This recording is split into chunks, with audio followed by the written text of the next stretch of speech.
Hey, Rosa. Thank you for having me. This is a wonderful invitation. Thank you. Yes. So for those who are watching, I just invited Rosa. Now, help me say your last name. Is it Barraco? Yes, perfect. Rosa Barraco to just have a short interview with me. So I'm Annalise, the Executive Director at Family Mediation Canada, and Rosa is one of our newest board members. And we're going to be writing up a little feature about Rosa for our upcoming newsletter. So this is a great opportunity to get to know you a little bit more, Rosa. Thanks for joining us. Thank So I wondered if we could start with you just telling me a little bit about who you are. Tell me a little bit about you. yourself. Well, I'll start with letting you know that I am joining you today from where I live in Whitehorse, Yukon. And my career as a family mediator is actually what brought me here to these far northwest corner of Canada. People always ask, "How did you travel across Canada?" I said, "My work." And it's been just over 2 years now that I've been here, and it's a decision I made after a big part of my parenting experiences and responsibilities, some language of my work, had started to sort of somewhat wrap up as my children were growing into their young adult ages and independent stage. So that's what brought me here. I reflected at my stage in life and thought, I have spent most of my life in Ontario, a bulk of my training and my work experience in the areas of education, financial advising, and now for a decade in family mediation.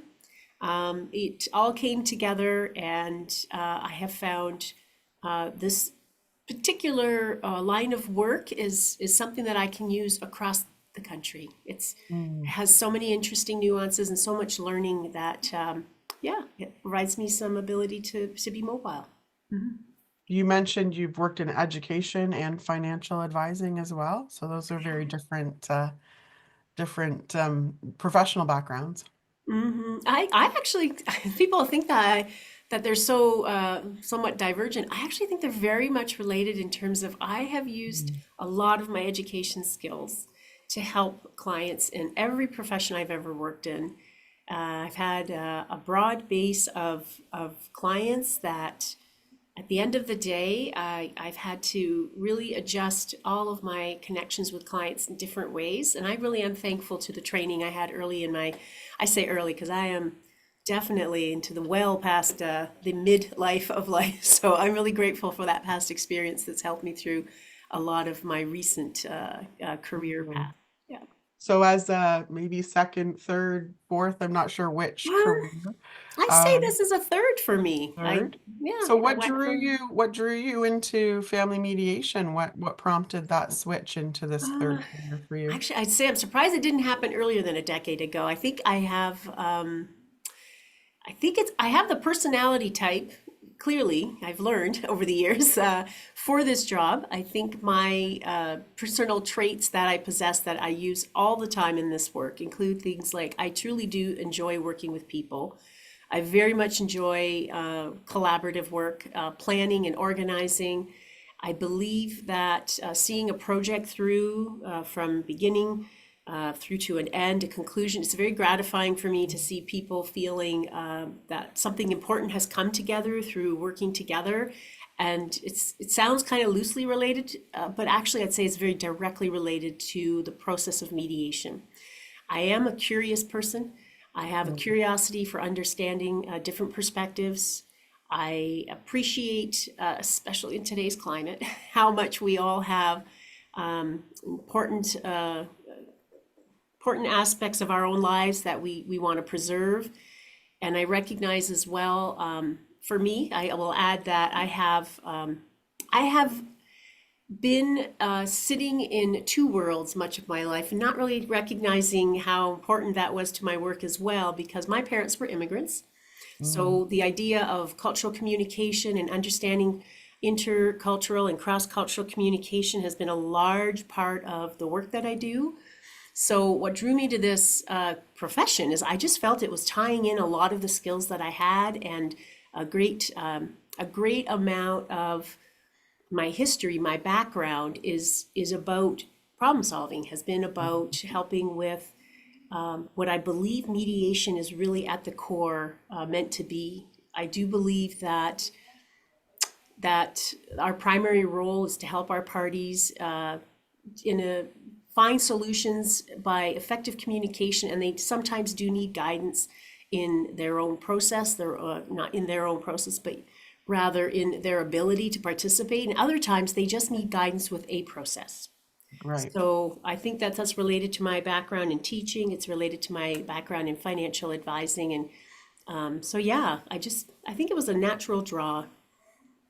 Yeah, I think must be very gratifying when you have a lot of those natural skills and kind of they all find a home in this, particular profession and to actually see those bear fruit, right? And to see how helpful it is for families when they get a chance to work with you.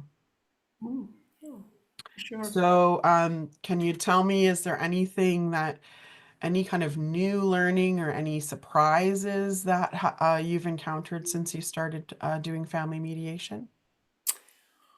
I would say a change or a shift that happened from maybe my early practice to where I've been at for many years now is I really feel at this point I've learned the really important part of the it's called different things, so I'll say it in the ways I know it's known as pre-mediation or intake or early stage mediation. I think that's an essential part of the process. Mm, So in many ways, I think that that relationship building, the rapport building we do in those early stages can really contribute to the success of the parties being able to work together. They do have a need to trust who they're working with. So I would say that early on, it was apparent to me that that was a good thing. And then I've learned it's really crucial. Taking the time to be present with my clients, to really delve into understanding where each person is starting from. I think that might also come from some recent studies I had done, as in actually completed some studies in the areas of as a social service worker. It was very helpful to my profession.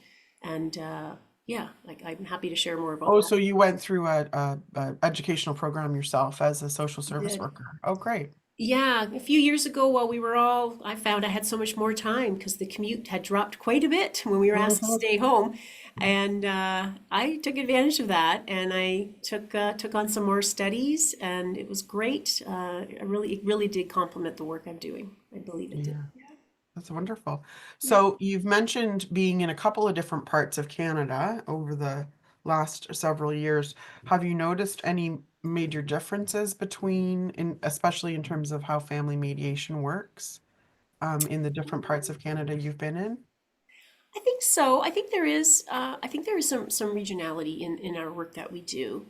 So I have worked primarily in government connected mediation services. So I started in Ontario. I was briefly in BC a few years back, and now it's been just over 2 years. I'm in Yukon. So my experience would be, I guess I would say that with regional variations on mediation models is something that I've seen. It's more of, as I move into the Western region here, I would say there is potentially more of a transformative or a restorative model that tends to be more used, widely used. And my training was, interest-based, facilitative, and I did my training that I recognize to be very important to have a structure and a plan when you step into a process. But I think the idea of stepping back, again, it goes back to the connection, the relational part of the mediation. It comes to being more client-centered. I do feel that that is something that is a little different here than what I had experienced. It doesn't necessarily Mm, be actually a universal that everyone would notice that, but that for me personally, it came out mm, to be the case. So yeah, I think the post dispute, and particularly in family mediation, I have to say I do think that there's a need to recognize the importance of the post dispute, the post mediation, post whatever option you choose, restorative or model. It is important to recognize that you're working with people that are part of a family. So preservation and rebuilding is very important for families who are dealing with matters that are related to co-parenting after separation. And the idea of living in a new blended family, it's really an Mhm. interpersonal experience. So yeah, I would just put it out there that those early stage connections with your clients are so important, um, more than I realized in my first maybe 1 or 2 years. Hmm. Interesting.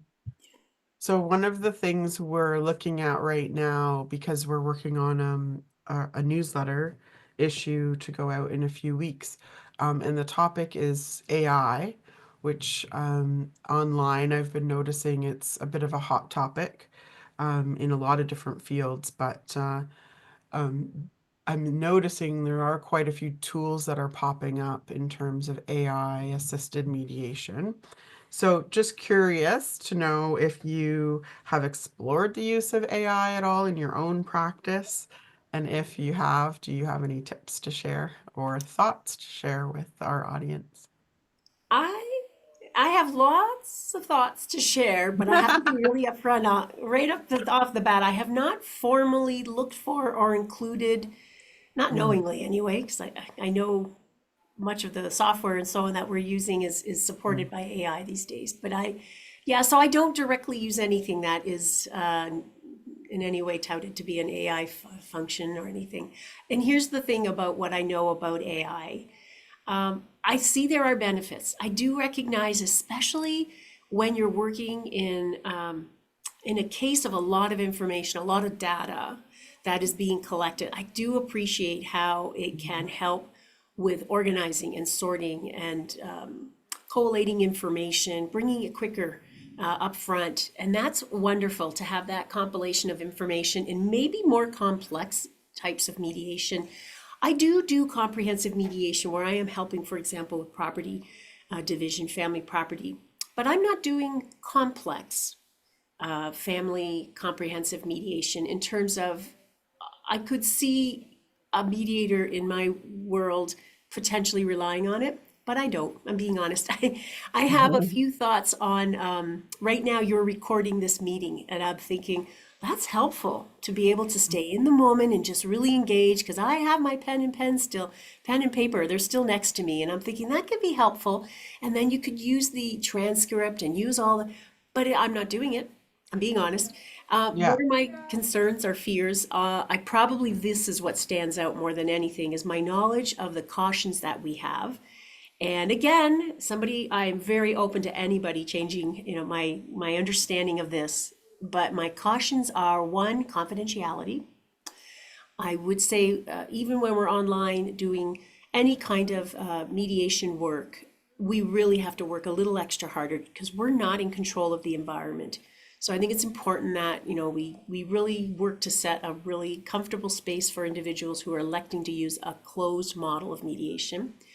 I also am concerned about, for me, it's not natural to the idea, my understanding of AI, and how I did go online to see how it was being used. It's not like a natural connecting kind of experience for individuals who were dealing with very heartfelt conversations. And I rely heavily on reading someone's expression, hearing what they're saying, how frequently and how they approach it. Those are just nuances that, again, I don't know if maybe I'm missing something, but I really think the human touch is clearly going to be at this moment in time probably the better path. And I also have concerns about, especially on the electronic services we use, our video conferencing and so on, identity assurances. Had a wonderful opportunity to see how the healthcare system had some concerns regarding some of that. I know that the data bank part of it is wonderful. We're benefiting greatly, but the interpersonal part's not. I think we model that. I think mediation might be in the same domain. But again, I'll repeat and over again, I am open to Yeah. hearing more and more about other people's experiences. And I'm not actively looking for it. And the only one that stood out when I thought of how is AI helpful in mediation, I thought if I was in a position where my role as a mediator was rolling into, let's say, an arbitration position, where I was offering the mediation arbitration, I could see that being very helpful to that mediator in particular who needed to gather all that information and then Mhm. try and find some supporting just like our lawyers would do. They are using a database to find supporting casework and so on. But again, that doesn't connect to my style of what I'm doing. Yeah. Um, Well, and you were just saying earlier about, excuse me, about the importance of rapport building.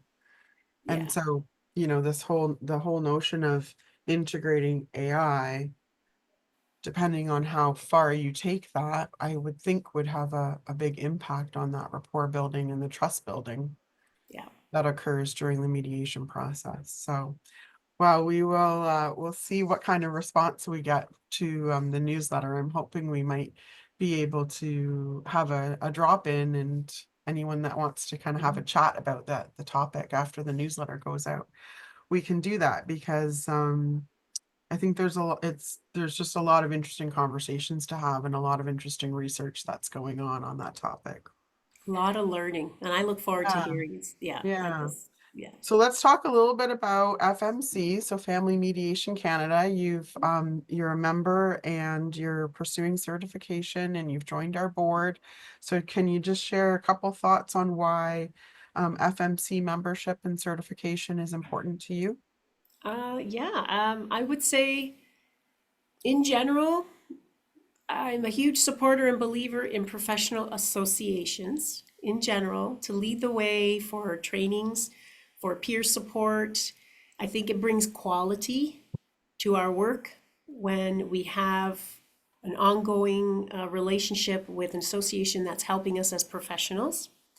I think our clients are benefiting greatly from having consistency in of the skills and the knowledge of the practitioners that they are working with. Those skills and knowledge often are rooted in training programs that are developed by experienced professionals who are connecting and collaborating. I think it's really important we not test out our own personal thoughts or methods on how to help individuals who are working through life challenging, sometimes traumatic experiences. I believe there are talented individuals who maybe are not formally attached to any kind of a training or an association of peers where they're learning, who may do very well, but most of us, I think, would be providing a great service to our clients if we do stay connected. I also have a belief that the collegiality of being a part of an organization is very important for me personally. I appreciate being kept on top of trends and that having the trainings readily available so I don't have to search. That's a great rewarding experience when we do have demands to stay on top of our learning, and we also have so many other things. Many individuals who are mediators are self-employed, they are sole practitioners, and they're wearing lots of hats. An association can protect the integrity of their work by keeping them on top of what's happening. So I think that in particular for those individuals, they do get a lot out of, I have gotten a lot out of my memberships for that reason. I would also say that as a large group of practitioners who come together, we have influence. And I think that that's something that's a valuable and important aspect of coming together that we should utilize more. I Mhm. understand the impact of our mediation organizations on legislation, on some local policies and directives, on how to manage processes of family dispute resolution in communities. I think the very many directions in which family mediation has gone with elder mediation and other family intergenerational. I think that these are really good movements that have come out of professionals coming together and providing of their recommendations and supporting one another. So there's just so many benefits that I really would love to see more and more individuals partaking in. I have to say, on a national level, for me, it's important too, because I mentioned earlier, I do very much appreciate how my skills can be used broadly across Canada. So Yeah, no matter where you are. Yeah. yeah, so it's a national group is nice as well because I can see what's happening elsewhere when it comes to, oh, that's great. Maybe that's something we should be looking at too. So it's great for collaborating. Yeah, and I'm not sure if you noticed at your first board meeting last week, at the end of each board meeting, we do a cross Canada checkup. So it's really great to hear what's going on for people across the country, and I'm going to try to tease some of that into the newsletter as well, so that people who read the newsletter can benefit from that knowledge as well. And just hearing what's going on across the country, I think strengthens that, national Canadian identity, and just the notion of us being stronger together. Um, Wonderful. I hear that loud and clear from what you're saying. So that's great. And so my last question for you is, we are noticing some newer mediators going through our training and becoming members of FMC. So as someone who's a little bit more seasoned, do you have any advice that you would give to someone just starting out in their family mediation training or practice? Yeah, I guess before they do any formal preparations, this is something I think I did a bit of. In a sense, I did, and I realized it was very helpful to me to stay in the profession because I had an understanding of what I was getting into. But if it's a case where you are not already working in an environment that exposes you to strong emotions of anger and sorrow and fear, and if you don't have any exposure at all to what it is like to be in a supportive role for somebody in those situations, I would encourage you to seek out opportunities. And sometimes it's not mediation per se, but that would help. But even in counseling services, to have an understanding of what it is like to be with somebody in that moment. And you're in a neutral position, and sometimes you have two people with very competing needs at the moment. So it's something that I encourage people to do as a first step. Once you're certain that, yep, this is for me, absolutely quickly find yourself a quality program. And when I say quality, I mean sometimes we take bits and pieces and put it together, but there is great value in finding an organization that has put a full curriculum together that covers a lot of the areas that are known to be important aspects of the work. So for example, yes, it's very good to know an understanding of a background and history of the development of dispute resolution models. It's very valuable to understand there are different types. And some of those types are more aligned with your personal style where you'll be most effective. So it's good to get to know different ways. And that include, you'll hear, the phrases of facilitative, interest-based, restorative, or transformative. And I encourage individuals to explore what those mean and how it matches their style. I very much encourage new practitioners to include in their learning early on and really stay focused on the nuances of communication.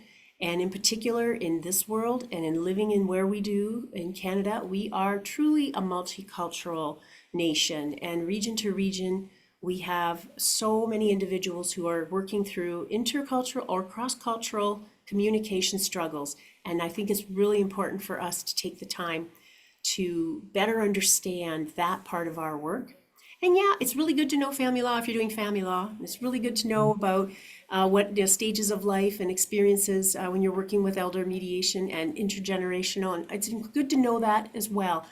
But I'm just putting it out there that there are some key areas of helping people communicate that will probably give you a great deal of success in helping people find resolution. That's been my experience. Yeah, so That's wonderful advice. thank you. I think That's wonderful. FMC is attractive to me for that reason. I find that Mhm. they cover a lot of those ongoing needs, early stage training, support during your career, and they cover all the different aspects of mediation in a very national perspective. Yeah. Wonderful. Well, I really appreciate you sharing all of this. I have my work cut out for me to summarize it into a newsletter article. But it's been really great hearing from you, Rosa. And I'm going to go ahead and end our interview here. Thanks for listening, everyone. Thank you for having me today. Thank you.